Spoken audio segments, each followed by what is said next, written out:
众朋友大家好，非常收看今晡日福喜来呢个节目。今日大家都讲数学，讲到数学，大家系咪会知道？哇，数学动难会考试哦。系冇是讲，生活地图会用到数学题目动少，系冇是以卖出来直接做咧算下几多钱。今日大家咧了解些数学，其实吼，都一定系生活地图哪一位都看得到。汉家其实佢比大家想嘅很好有意思。大家咧分享一啲今日来宾，其实系来自数感训养师嘅共同创办人赖以威先生，欢迎老师。大家好，我是赖以威。今天很高兴能够有机会可以来到这边，跟大家一起来看生活中几首各式各样非常好玩有趣的数学。真的，生活当中各式各样非常好玩的数学，对不对？大家你们想不到，大家一定没有想到，我们今天竟然邀请一个老师，线上那种节目地图，然后大家在讲数学。不过今天是教大家数学，我们没有要教大家算数学。对，我们今天不会真的去算一些题目啊，对，我们要告诉大家，数学其实很有趣。线上机系客家人，不过呢，从小是走台北台，我们从小在台北长大的，所以其实会听到阿公阿婆还有爸爸之间会对。我爸爸、叔叔还有奶奶，他们都用客家话沟通。金本一今天来到这边上节目，又再次谈到主持人讲客家话，就觉得有点亲切，真的很久没听到，就是一连串客家话。虽然其实我不太会讲，可是我大概刚刚听也可以听懂3、4成这样子。那已经很棒了，对哈，我觉得太好了。今天其实出题了绕台高的分享去动总一个数吼，其实也是同时来复习一下其他客家法，复习一下客家话的那种语感。好。语感，你看哦，我们讲到语感，你台下会讲美感、音感，对不对？音感就是你的音乐，对不对？就是比如说你听得清楚你的音感好不好啊，对不对？你可以猜出那个哆来咪吗？绝对音感啊，相对音感。但我们今天要讨论的是数感。老师，你先不要吓大家，我们先从简单的开始，你先告诉大家什么是数感。其实就像刚刚主持人讲到说，美感、语感、音感，这个大家好像觉得很习以为常。可以讲到数感，好像就觉得好像是个全新的东西，但它也真的就跟美感跟音感一样，就是美感，我觉得比较像是说，你不一定要很会画画，对，可是你可以去欣赏，你可以去美术馆、去博物馆，对。数感其实这样子，就你不一定要非常会算。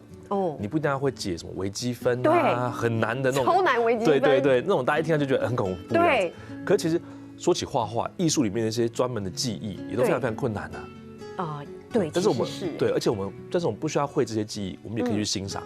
数感也是一样，就是说你不一定要会那些很复杂的数学知识，对，但是你每个人与生俱来的对数字都会有一些敏锐度，是没错。你也可以根据这样子把握你这样数学的敏锐度，然后去感受一些生活中各式各样其实存在于这个万物之中的数学。好，我们进入一个更有趣的题目之前，我先帮一般的观众问哈。一般很多人会说，我对数学我就是天生那个讲到数学，我的脑波可能我就会阻隔，我就没有办法，我数字很不行所以要讲到数字会有种恐惧感。就像有些人讲到画画会说，我真的我很害怕。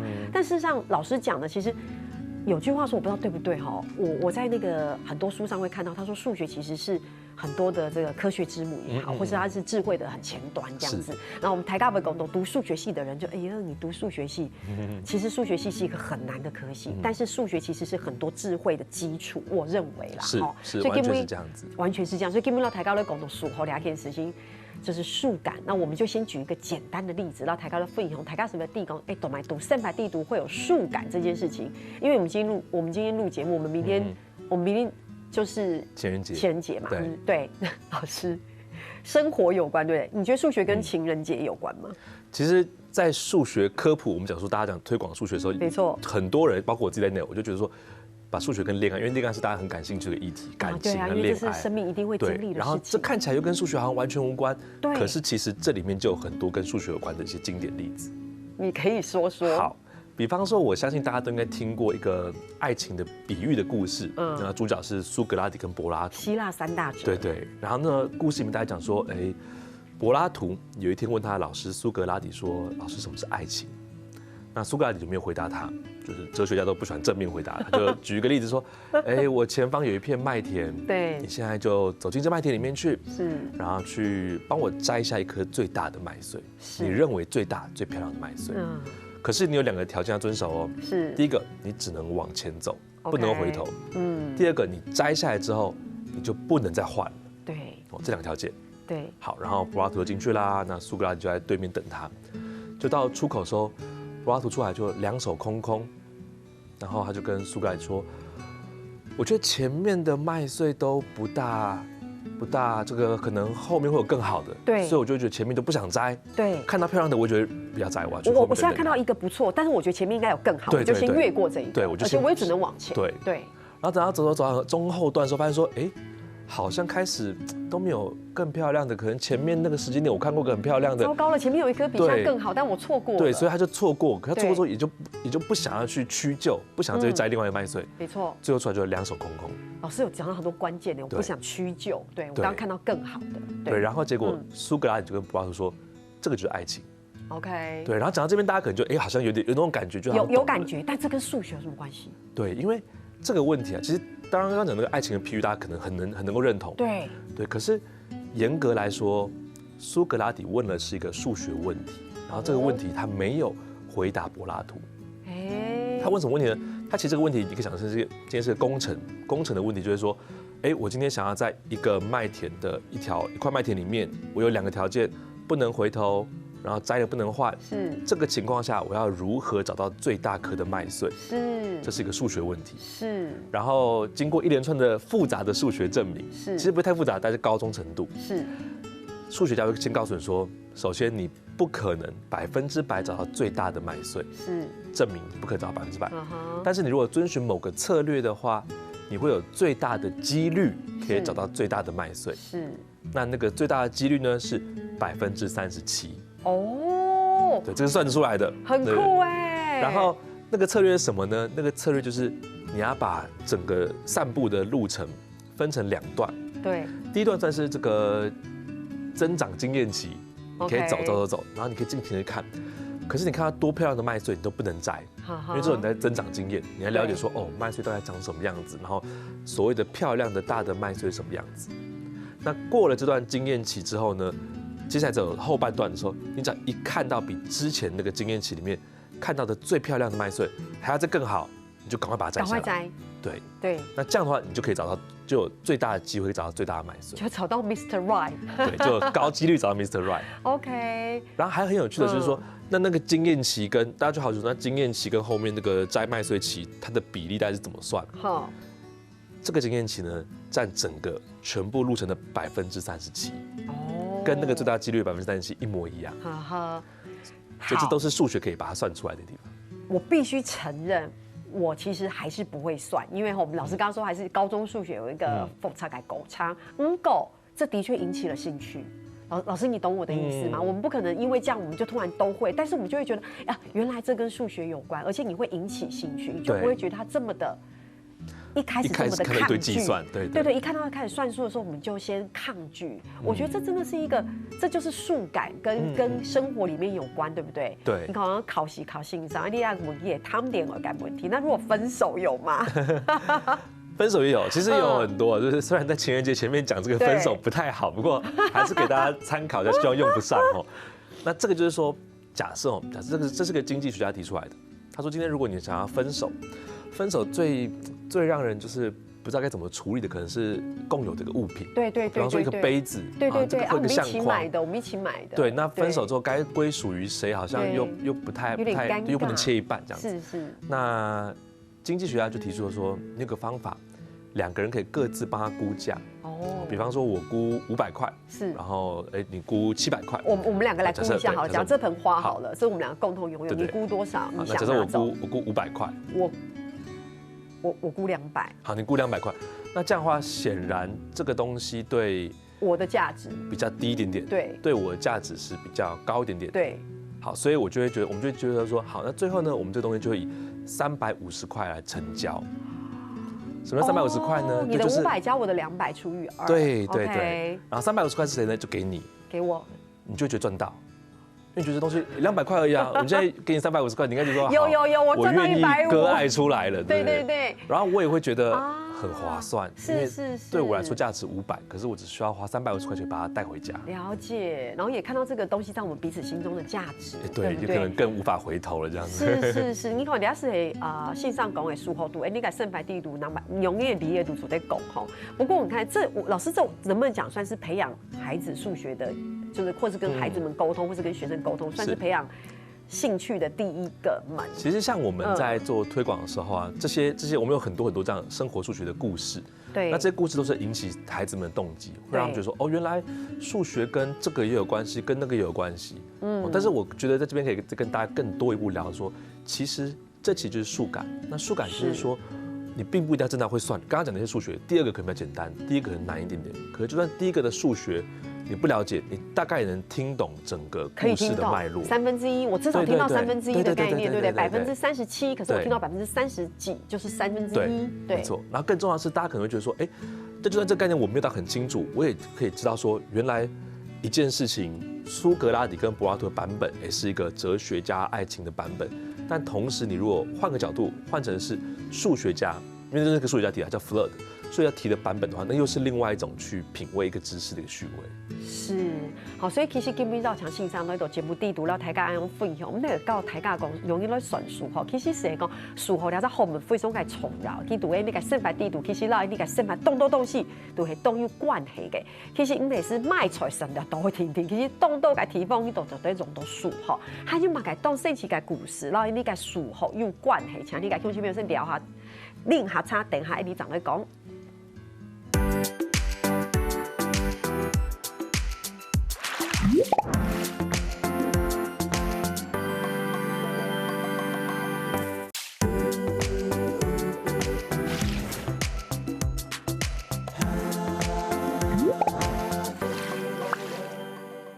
翻翻以前的绕墙头来，微信上那个节目地图了，大家来讲数学这件事情哈。其实数学没有大家想象中的那么恐怖，它是很重要的基础学问哈。基础不是指简单的意思，大家不要误会哈。对啊，然后数学其实老理解生白地图动到的东西，其实很有关系的哈。大家信上是讲到一堆故事，不过你要说来问下信上来。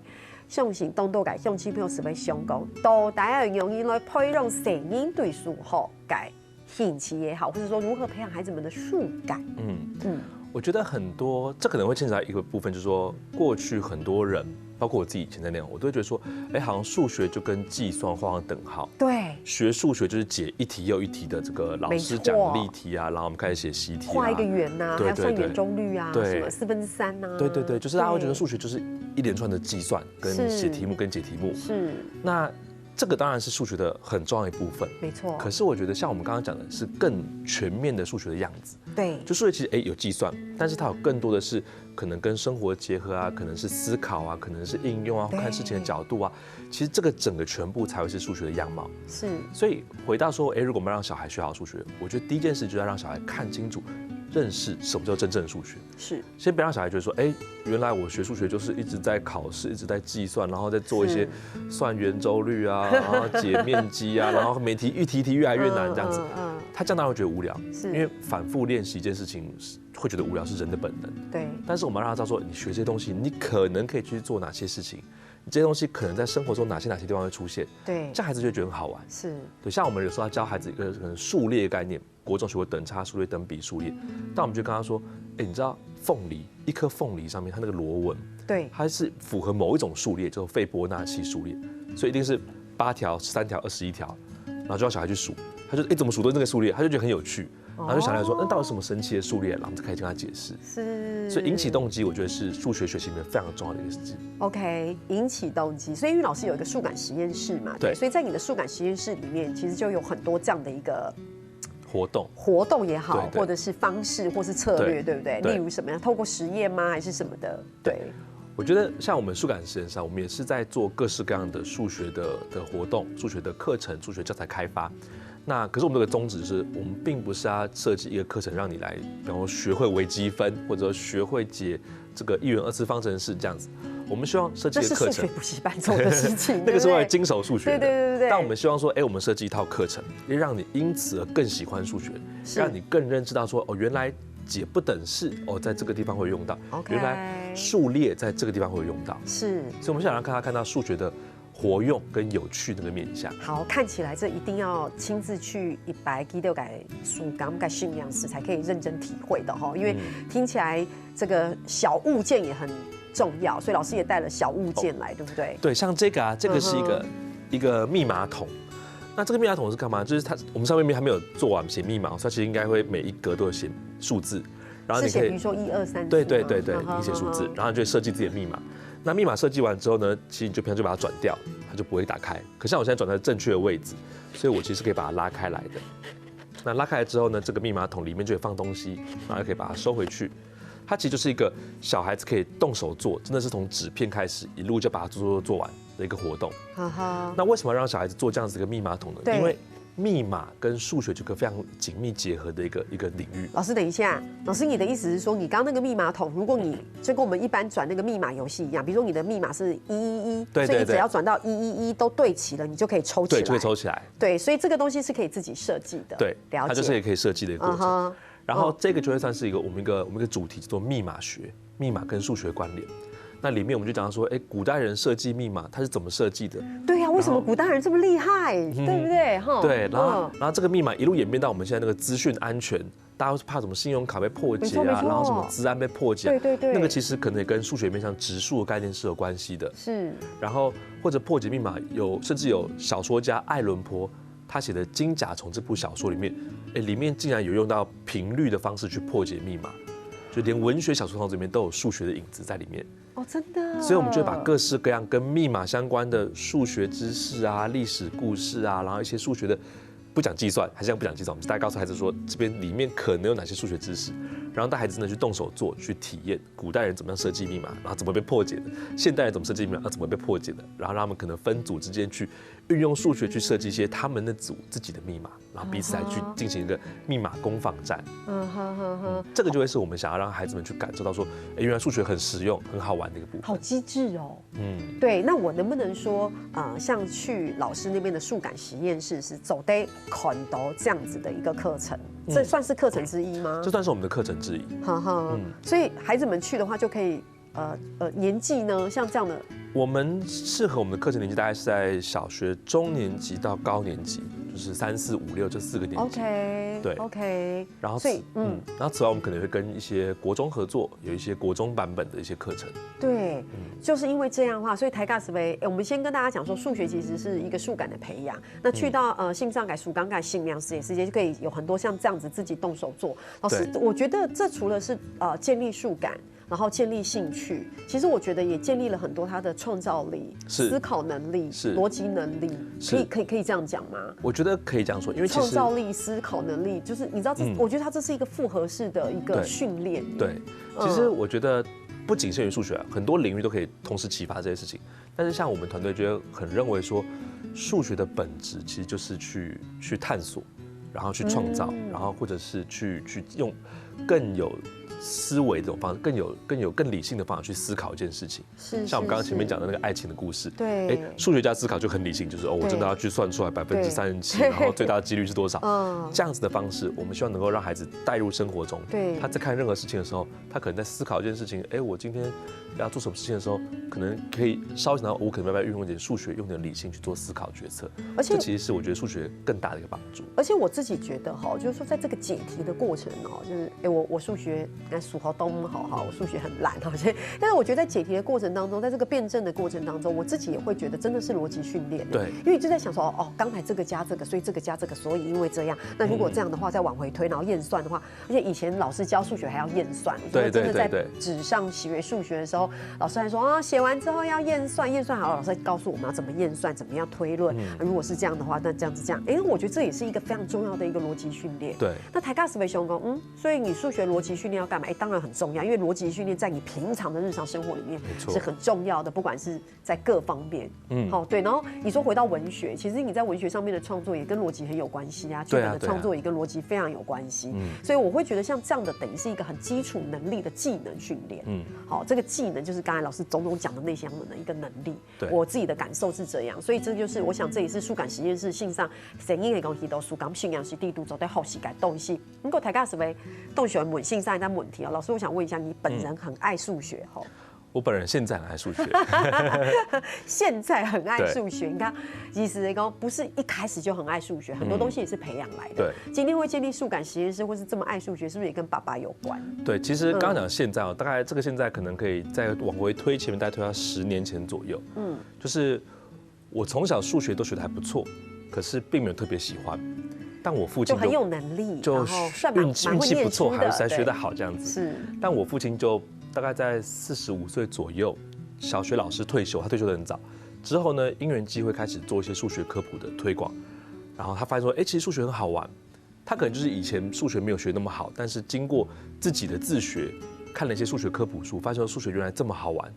那之后他就觉得说，这东西这么有趣，又可以原来可以学好数学，原来他也可以学好数学。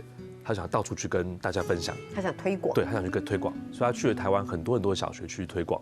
退休后，在那个还没有高铁的年代，他就到处这样开车去各个学校去做推广，简单单纯就是为了服务。对，那一直做到大概就是差不多10多年前，12、13年前的时候，他因为肺腺癌过世。那肺腺癌过世之后的前1个月，我从德国飞回台湾，然后去陪伴他。那个月他就跟我说，因为他发现的很突然，然后他也比较就说他就是放不下，他觉得他的数学推广累积很多东西，不知道该怎么样去，就是他如果离开的话，这东西该怎么办？如何传承？对，所以那个月他就去拜访很多，像是县市的教育局啊，或者是一些老师啊、教授啊，那希望说能够把这些资料传承给有心的人去做推广。那当然这我觉得很难了，就是一个这么多东西，然后一个可能生命要走到尽头的人来跟你拜访，跟你推广，对于收到人来说压力是蛮大的。明白。对，所以他其实就最后没有找到。那没找到的话，我后来就觉得说，既然这样子，这件事情我来做看好了。是，反正我学的也还不错，然后也那时候不讨厌数学，就觉得那我来做看。那一做也就这样子10年就过去了。现在真的就觉得说，原来他做事情慢慢了解，也真的越来越喜欢，也真的变成说从是他的志业，变成到是我跟他，甚至是我们一家人的志业。也变成你下的直至吼。对。哇，老师，你应该没有想过，你从德国回来之前，你会做这件事情？完全没有想过，因为我是电机系，所以我一直以来都觉得说，我应该以后就是毕业要去业界啊，当工程师啊，然后可能不一定在台湾，因为都在德国，就想有可能留在德国之类的。对。但后来真的就是因缘际会，是变成现在这样。我其实听起来，我觉得这个故事不敢有动感同，不过我觉得也是一件很美好的事情。对，而且因为借由这次的机会，走在访问到线上，来讲第讲，原来你啊，都推翻有一种改，你在提访问到书感慨信仰系，就是数感实验室可以让大家进去这个地方学习这样子，然后原来，其实数感是走的安用来培养感好，而且事实上这个数感实验室的这个促成，老师刚刚说10几年慢慢的累积，其实跟太太也很有关系，对不对？太太是一个很重要的推手，可以这么说吗？我觉得她非常重要。对，因为应该说，就是我刚提到我是电机系，对，所以其实我在一开始做数学科普的时候，我不像我父亲，因为我父亲也是小学老师，对，所以他都可以直到教学现场去做推广。那我那时候就觉得说，我要去教育现场试试看，那就是不太理想这样子，因为就没有学过怎么教人家。对。那我的做法就是写作，因为我很喜欢写东西，所以想说，那我就用写作好了。至少对啊，老师你很浪漫呢。你看他在德国这个算是科学也蛮厉害的这个国家，给头改还天机，我们讲去动好写作，这就是很文青哦。还有多个故事，大家先聊哈，你等下找来讲。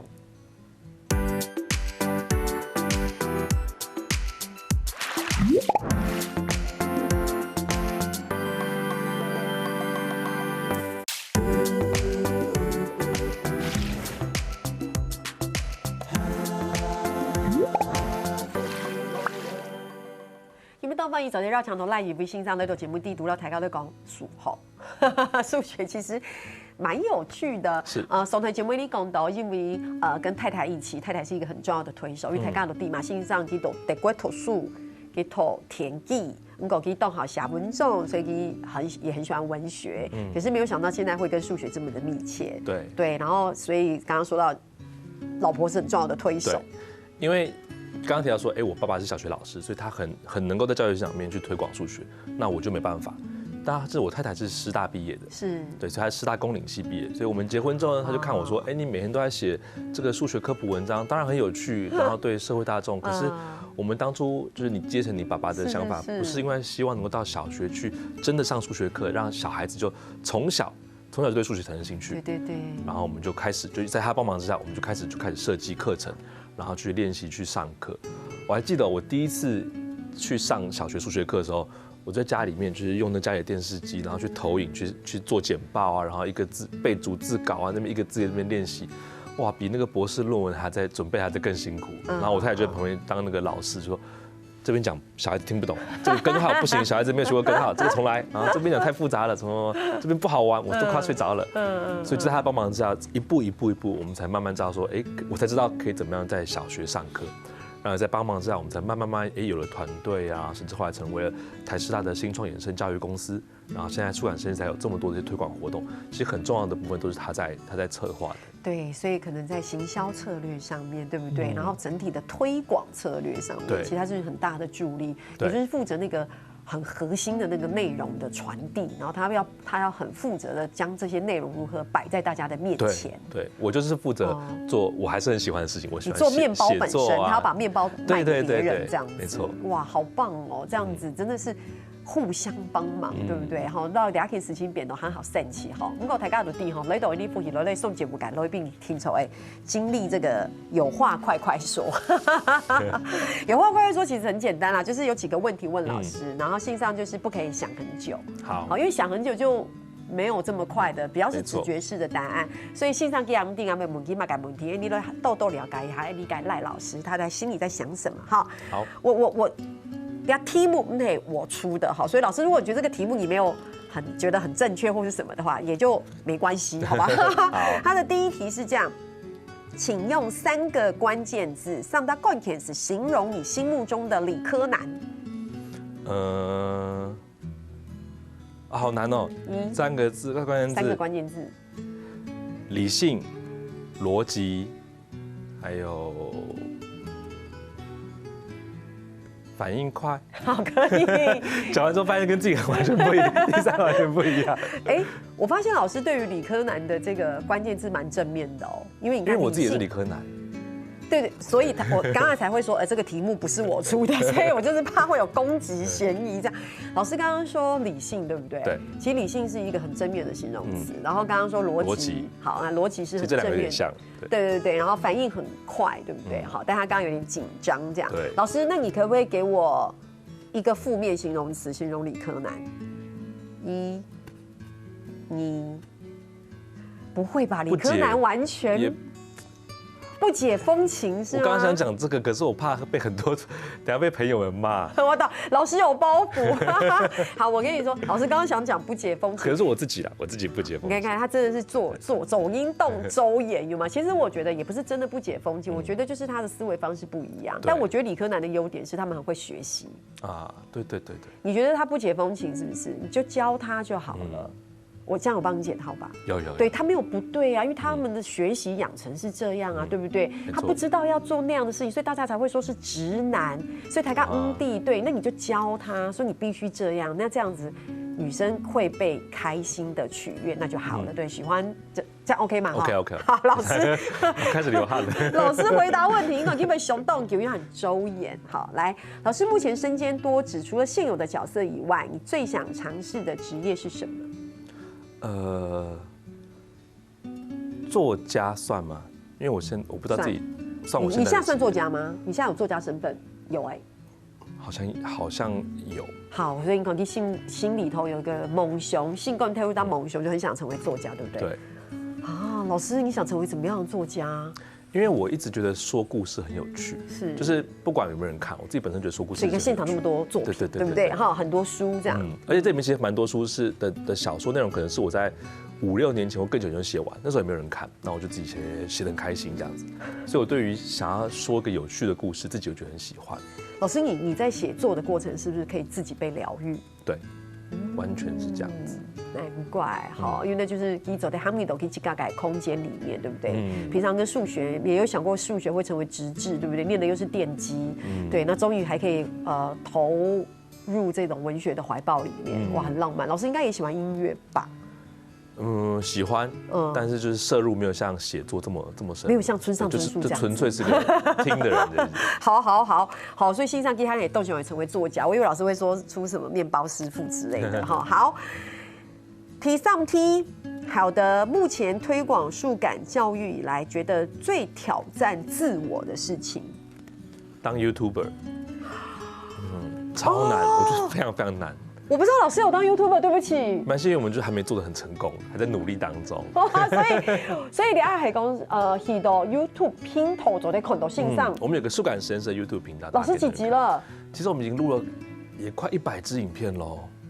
哇哦，一支影片多长？一支影片大概8到10几分钟。最挑战的事情是为什么？要一直自言自语，还是要一直表演？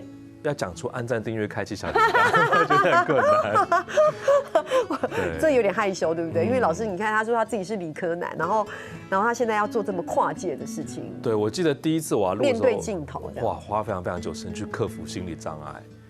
我觉得老师没有讲真话，然后讲 Timo 讲真话，我等一下跟大家讲为什么他没有讲真话。好，我们再问老师一下，我再问一题，推广数感教育、数感教育以来，最有成就感的是新手港。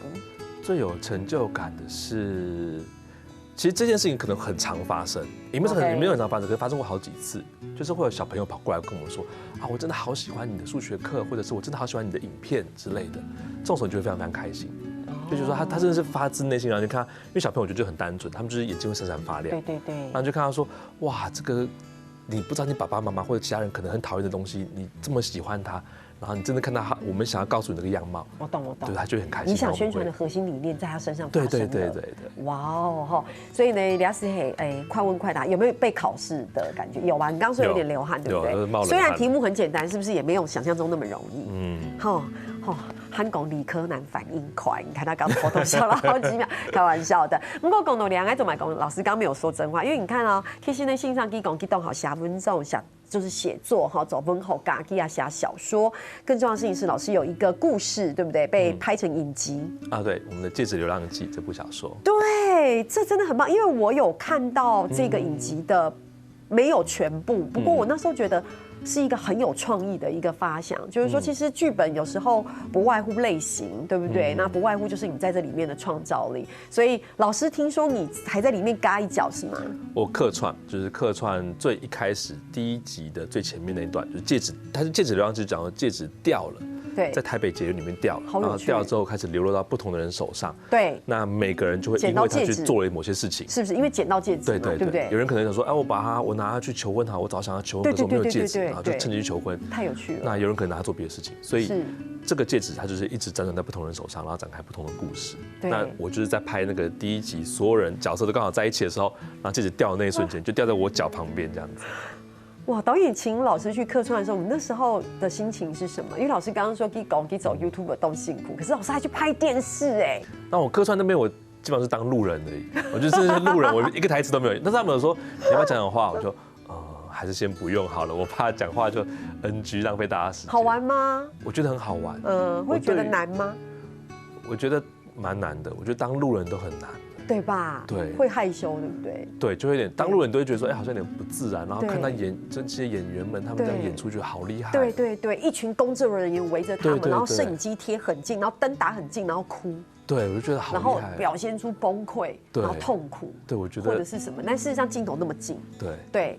就很有那种坐在 VIP 席看他演出的感觉。猛丑，然后导演喊咔之后还说，那个眼泪可以再帮我多流2滴吗？拿那个卫生纸帮女主擦一下。对，我觉得这个很难忘的经验。是，所以很棒哎，所以线上给小改走不来，走得拍成影集哈。不过我再补充，我觉得拍戏真的很难，我觉得演员真的是一个很专业的一个职业，对，它是一个很专业的一个表演，所以我们说演员或者是表演者这样子哈。所以讲到俩片呢，还有老台高的小改，老师应该更希望以后有更多的小说可以被改编成那个影集，对不对？哇，这是心目中很大的梦想，但是那个梦想要成真之前，自己得先多努力创作。对，而且老师其实小说的文体跟剧本是2个世界。对，希望老师以后可以慢慢走在可能欣赏，可以写文章够好嘞，然后慢慢可以来写剧本了，可以时期。不过说到这边呢，我们赶快时间不太多，我们赶快跟大家分享一下，就是老师有个数感杯，对不对？数感杯的下个月就要颁奖了。对，我们一直有在办一个叫做数感杯的一个写作比赛，因为我们想让大家看到数学的跨域，所以我们这次让大家写数学新诗。好难哦。然后让小学生啊、国中生啊、高中生都来写数学新诗。我觉得好吻合你哦，因为数学又加文学又加写作。对，我们其实我自己很喜欢这件事情。然后我看过一些老师在推动这样的活动，就觉得很有趣，然后我们就把它真的变成一个正式的比赛在办。我觉得老师下次来到这边可以把那些诗拿来。好啊，好啊。我觉得我们应该要来分享那些诗。对，真的。因为分享那些诗不就是数感的培养之一吗？没错，没错。我很投入这一集吧，对不对？哈，所以狗狗俩因为查到大家来分享，我们近期是不是有个活动？对，我们近期应该说在数学界里面，每年的3月14号都是国际数学日，因为3月14号就是3.14是派。没错。对，老师你会背3.14后面的数字？我只会背到3.1415965355。我不知道这个有了，因为我们一般人只能背到3.14哈。哇，因为到分一走的绕墙线上对了2本，老师有空多来节目里面帮我们分享数学的知识跟数学有趣的事情。所以感谢欣赏，好哟。所以噶乡亲朋友聽下來，你來做認同了。終於呼起來呢個朋友，我記得去到呢個面書來傾贊，你去聽入呢客家電視嘅 YouTube 頻道，俾老兩個影片分享出去哦。